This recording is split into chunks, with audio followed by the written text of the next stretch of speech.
La Asociación de Iglesias Bautistas Reformadas en Bolivia presenta el devocional del día. Meditaremos en las riquezas y delicias de la palabra de Dios, un capítulo por día.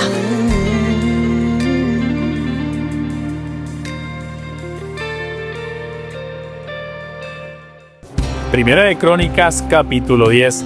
Saludos, estimados oyentes. En los versículos finales de este capítulo se nos describirá por qué murió Saúl, la cual fue por causa de su deslealtad a Jehová, pues desobedeció su palabra y no la cumplió. En este capítulo, estimado oyente, se nos narra la trágica caída del rey Saúl y su ejército en la batalla contra los filisteos. El capítulo describe cómo los filisteos derrotaron a los israelitas y en medio de la batalla, Saúl y sus hijos fueron alcanzados. Sus hijos murieron primero y luego Saúl, gravemente herido por los arqueros, decide quitarse la vida cayendo sobre su propia espada. La escena es realmente impactante. El primer rey de Israel, quien fue elegido por el pueblo y ungido por Dios, termina su vida en desesperación, sin honra y sin la presencia de Dios. Su cuerpo es despojado y colgado en el templo de Dagón por los filisteos, quienes celebran su derrota como una victoria de sus dioses sobre el Dios de Israel.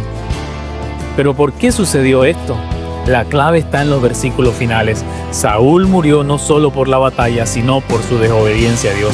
Su vida fue una serie de oportunidades desperdiciadas, desde el momento en que desobedeció la orden de destruir por completo a Amalek hasta su impaciencia al ofrecer sacrificios sin esperar a Samuel.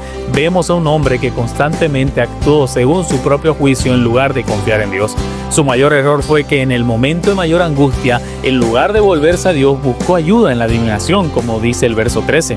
Esto demuestra que su confianza nunca estuvo realmente en Dios, sino en los métodos humanos y en su propio razonamiento. Recordemos esto, querido amigo, y que podamos aplicarlo a nuestras vidas y sacar grandes enseñanzas. La historia de Saúl es un testimonio del resultado inevitable de vivir en rebelión contra Dios.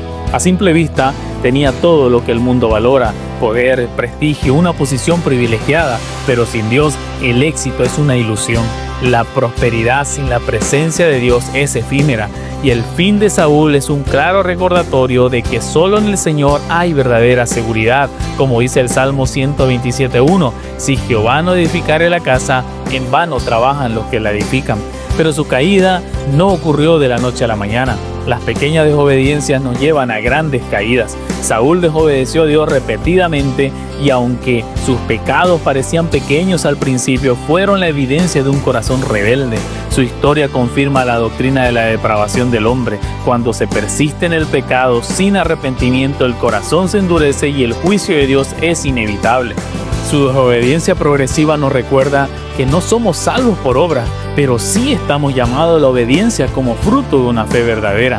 Lo más trágico es que cuando Saúl necesitó dirección, no buscó a Dios, sino al mundo. En su desesperación recurrió a una divina, confiando en las tinieblas en lugar de humillarse ante el Señor. Esto nos demuestra, estimado oyente, el peligro de un corazón que no depende de las Escrituras. Como creyentes, afirmamos la suficiencia de la palabra de Dios. No necesitamos buscar respuestas en métodos humanos, emociones o falsas promesas, porque, como dice 2 Timoteo 3:16, toda escritura es inspirada por Dios y útil para enseñar, para redarguir, para corregir, para instruir en justicia. Saúl nos deja una gran advertencia: la rebelión contra Dios siempre termina en juicio. Su historia nos señala la necesidad de un rey fiel, y ese rey es Cristo. Mientras Saúl cayó por su desobediencia, Jesús reinó con perfecta obediencia. Mientras Saúl perdió el reino, Cristo lo ha establecido para siempre. No confiemos en nuestras propias fuerzas, sino en aquel que es el verdadero Rey y Salvador de su pueblo.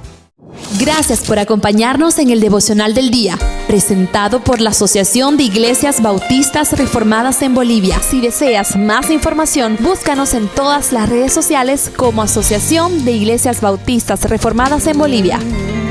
Que la gracia y la paz de nuestro Señor te acompañen.